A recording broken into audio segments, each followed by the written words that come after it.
Salut à tous, on est de retour pour notre rendez-vous mensuel sur les nouveautés Microsoft qui peuvent faire la différence dans votre quotidien pro. Ce mois-ci, j'ai 3 annonces très sympas pour vous et restez bien jusqu'à la fin. On a une petite surprise depuis le rooftop de notre agence à Lille. Alors pour commencer, première nouveauté, une amélioration très attendue dans Microsoft Teams. Vous arrive-t-il d'ouvrir une conversation dans Microsoft Teams et de devoir scroller pendant 15 secondes pour retrouver le dernier message que vous avez lu? Eh bien, bonne nouvelle, Microsoft Teams va bientôt s'en souvenir pour vous. Désormais, quand vous ouvrez un chat non lu, vous arriverez automatiquement au dernier message que vous avez lu. Et pour aller plus vite, un bouton « Aller au dernier message » s'affichera aussi si vous voulez sauter tout en bas. Et mieux encore, vous pourrez choisir votre préférence dans les paramètres. Le déploiement commence courant juin, donc tenez-vous prêts à tester ça. Deuxième nouveauté, Microsoft lance un nouvel outil de sauvegarde pour les organisations. Il permet de sauvegarder les paramètres et préférences utilisateurs dans le cloud, liés à votre compte professionnel ou scolaire, dans Microsoft Entra ID. Donc quand un utilisateur se connecte à un nouvel appareil ou à un appareil réinstallé, il retrouve automatiquement les éléments suivants, donc son fond d'écran, ses paramètres de langue, ses réseaux Wi-Fi par exemple, les préférences de système et d'accessibilité qu'il aurait pu personnaliser. Donc par exemple, 2 cas d'usage très concrets, vous migrez un utilisateur de Windows 10 vers Windows 11, puisque c'est d'actualité, ou alors vous remplacez un PC en fin de vie ou après un incident. Et bien dans les 2 cas, pas besoin de tout reconfigurer à la main, l'expérience utilisateur reste fluide, rapide et sans perte. La preview est déjà disponible et vu la fin de support de Windows 10 prévue en octobre 2025, c'est clairement le bon moment pour tester cette nouveauté. Et enfin, pour la 3e nouveauté, je laisse la main à David Paulet en direct du rooftop de notre agence Wakers à Lille.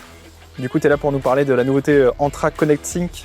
Parle-nous de cette nouveauté. Entra Connect Sync, on va plutôt appeler aussi Entra Déconnect depuis très longtemps. Ouais. Un truc de nouveauté en cette fin mai 2025, qui est le support de la Modern Note pour sa connexion Entra ID. Et depuis des années, le petit problème qu'on a avec Entra Connect Sync, c'est que la partie connexion sur votre tenante se fait toujours avec un user mot de passe. Vous ne connaissez pas ce mot de passe, c'est créé à l'installation, mais ça reste du user mot de passe. Microsoft a travaillé pour le mettre au standard du marché, pour essayer de l'autorisation moderne.